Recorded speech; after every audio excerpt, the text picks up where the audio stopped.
एक छोटे से गांव में एक लड़का रहता था। नाम था आरव। उसके पास अच्छे कपड़े नहीं थे, रोज का खाना भी मुश्किल से मिल पाता था।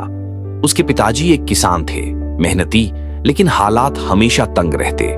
आरव का सपना था पढ़ाई करना, कुछ बनना, लेकिन मजबूरी ने उसे स्कूल छोड़ने पर मजबूर कर दिया।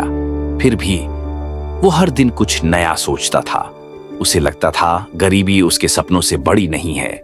एक चाय की दुकान और नई शुरुआत। गांव के रामू काका, जो अब बूढ़े हो चुके थे, उन्होंने अपनी चाय की दुकान आरव को सौंप दी।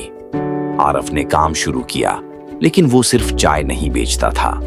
वो हर आने जाने वाले से कुछ न कुछ सीखता था।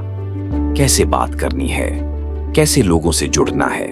वो हर दिन खुद को थोड़ा और बेहतर बनाता। एक अनजान आदमी की बात ने बदली सोच। एक दिन एक अमीर दिखने वाला आदमी उसकी दुकान पर आया। उसने आरव से कहा, तू तो समझदार लगता है, लेकिन कब तक चाय ही बेचेगा? आरव ने मुस्कुराकर जवाब दिया, सपने अब भी जिंदा हैं साहब, रास्ते खुद बन जाएंगे। जाते जाते वह आदमी आरव को एक किताब दे गया, रिच डैड पुअर डैड। यही किताब बन गई उसकी जिंदगी की दिशा बदलने वाली। सीखने की भूख और सोच की ताकत। अब आरव हर रात लालटेन की रोशनी में किताबें पढ़ता था। बिजनेस, सफल लोगों की कहानियां और जीवन के गहरे सच।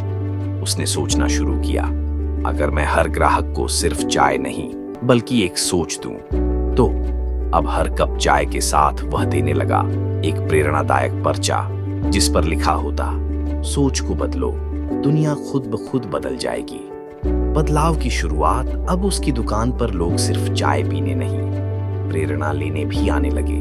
वह अब केवल चाय वाला नहीं, मोटिवेशनल चाय वाला बन चुका था। पत्रकार ने उसकी कहानी अखबार में छाप दी। एक चाय वाला जो चाय के साथ सोच बेचता है। आरव की पहचान बनने लगी। सोशल मीडिया पर उसकी तस्वीरें वायरल होने लगी। सोच कैफे की शुरुआत एक संस्था ने उसकी मदद की और गांव में शुरू हुआ सोच कैफे। अब लोग वहां चाय पीते, किताबें पढ़ते और अपने विचारों को साझा करते। आरव अब सिर्फ चाय वाला नहीं था, वह एक सोच का नेता बन गया था। संकट भी आए, लेकिन हौसला नहीं टूटा। लोग कहते, यह सब दिखावा है, पब्लिसिटी के लिए करता है। लेकिन आरव ने कभी जवाब नहीं दिया। वो बस मुस्कुराकर कहता, अगर मैं रुक गया तो वो जीत जाएंगे जो मुझे रोकना चाहते हैं। 5 साल बीत चुके हैं। आज आरव गांव में एक बड़ी संस्था चला रहा है, सोच प्रेरणा फाउंडेशन, जहां गरीब बच्चों को फ्री में पढ़ाई, स्किल्स और आत्मविश्वास दिया जाता है। उसने 3 और सोच कैफे खोले हैं और अब बिजनेस स्कूलों में बुलाया जाता है। एक इंटरव्यू में जब उससे पूछा गया, तुम्हें सबसे बड़ी ताकत क्या लगी? आरव मुस्कुराया और बोला, मैं गरीब था, लेकिन मेरी सोच अमीर थी और मेरी यही सोच मेरी किस्मत बन गई। इस कहानी से हमें क्या सीख मिलती है?